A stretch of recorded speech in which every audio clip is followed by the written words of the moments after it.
জয়, সংবাদে যেমনটি বলছিলাম, আমদানি বাড়ানো হয়েছে, শুল্ক কমানো হয়েছে, তারপরেও চালের দামে কেন লাগাম নেই? ব্যবসায়ীরা কি বলছেন এই বিষয়ে? ধন্যবাদ লাইবা আপনাকে। আপনি যথার্থ বলছেন, শুল্ক কমানো হয়েছে, আমদানি অনেকটা বেড়েছে। তার কারণে চট্টগ্রাম বন্দর দিয়ে আমদানি কিন্তু চালও কিন্তু আমরা দেখছি বাজারে এখানে গোডাউনগুলোতে দেখা যাচ্ছে। তো ঢুকলেও কিন্তু যে আমদানিকৃত চাল বা তাদের গোডাউন ঢুকলেও কিন্তু আমরা দেখছি চালের দাম যেভাবে কমার কথা রয়েছে সেভাবে কমেনি। তবে আমদানিকৃত চালের দাম কিছুটা কমেছে। সন্ন্যাসাধ্য যে আমদানিকৃত যে চাল, সে চালের দামটা একটু কমেছে, বলতে যে বস্তাপ্রতি 50 টাকা থেকে 60 টাকা করে তারা কমিয়েছে। তবে দেশীয় যে চাল, সে চালের দাম সেভাবে এখনও কমেনি। তবে আমদানির চালের ধাক্কায় কিন্তু আমরা দেখছি দেশীয় চালের দাম কিছুটা কমবে বলে আশা করা যাচ্ছে। এখানে যারা ক্রেতারা আছেন তারা বলছে চালের দামটা অন্তত তাদের নাগালের মধ্যে যদি হয় তাহলে সবার জন্য সুবিধা হয়। আমি একটু জানতে চাচ্ছি, চালের দাম এখনও পর্যন্ত তো 50 টাকার নিচে নাই। তো যারা একেবারে আপনারা মধ্য আয়ের মানুষ, নিম্ন আয়ের মানুষ যারা আছেন, আপনারা কেমন সমস্যার মধ্যে আছেন? চালের দামটা কেমন হওয়া দরকার? চাউলের দামটা আরেকটু যদি কমে তাহলে সর্বসাধারণের জন্য অনেকটা ভালো হবে। তা আমরা আশা করি চালের দাম হয়তো ভবিষ্যতে আরেকটু কমবে। এখন কেমন? এখনো তুলনামূলকভাবে একটু বেশি আছে, আর একটু কমলে কিন্তু সাধারণের জন্য অনেক ভালো হবে। কেমন চালের দামটা কেমন এখন? অনেক অনেক বেশি, একটু কমলে ভালো হবে আর কি, আর জনগণের জন্য ভালো হবে আর কি। আপনাদের নাগালের মধ্যে নাই?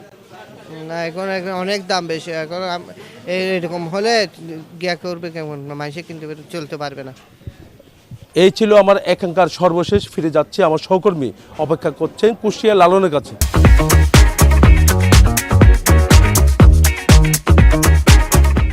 ধন্যবাদ জয়।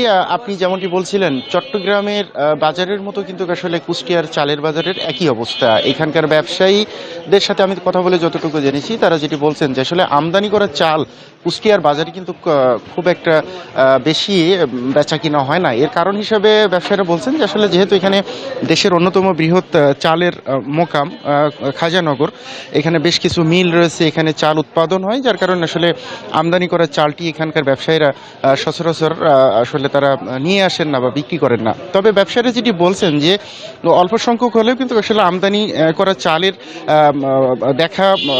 দেখা মিলেছে বাজারগুলোতে। তো আমি দামের বিষয়ে তাদের সাথে কথা বলে যতটুকু জেনেছি যে আসলে আমদানি করা চালের দাম কিন্তু আসলে আমাদের এই লোকাল মার্কেটে, অর্থাৎ স্থানীয়ভাবে যে মিনিকেট বা এই ধরনের যে চালগুলো তৈরি হয়, সেই চালের থেকেও কিন্তু দাম বেশি। ফলে এই আমদানি করা চালের কারণে যে আসলে চালের দাম কমেছে সেটা বলা যাবে না, বরঞ্চ ব্যবসায়ীরা যেটি বলছেন যে আসলে আমদানি করা চালের দাম কিন্তু তুলনামূলক 2 থেকে 3 টাকা স্থানীয় বাজারে যে চালগুলো তৈরি হয় তার থেকে বেশি।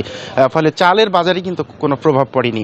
ব্যবসায়ীরা যে পরামর্শগুলো আমাকে দিচ্ছেন, আমি কয়েকজনের সাথে কথা বলেছি, তারা বলছেন যে আসলে আমদানি করা চাল যেহেতু দাম বেশি, এই দামটা কমানোর ব্যাপারে কিন্তু সরকারকে উদ্যোগ নিতে হবে। আর যারা এই চালগুলো আমদানি করছেন তারা কি পরিমাণ চাল আমদানি করছেন, তারা আসলে মজুত করছেন কিনা, সবগুলো চাল আসলে বাজারে যাচ্ছে কিনা, এই ব্যাপারটি কিন্তু আসলে মনিটরিং করার পরামর্শ দিচ্ছেন এখানকার ব্যবসায়ীরা।